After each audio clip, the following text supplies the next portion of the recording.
Nous ne pouvons pas quitter le Niger et je suis donc, pour le coup, dans les 19% des sondés qui pensent que la France doit rester présente militairement, non seulement au Niger, mais ailleurs en Afrique. Notre retrait nous coûterait très cher à terme. Nous avons besoin de rester très présents sur le continent africain.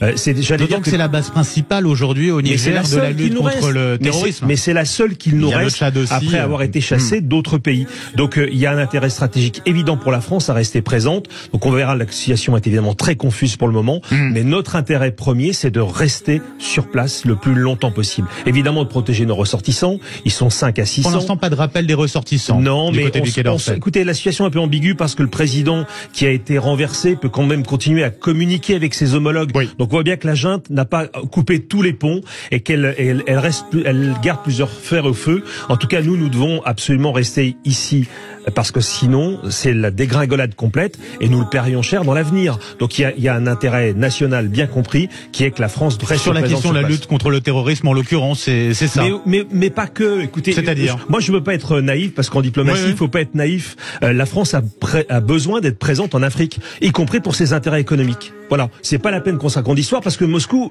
eux, ne s'en rendent compte pas. Moscou veut absolument assurer une présence parce qu'il y a un intérêt économique. Nous devons avoir la même logique.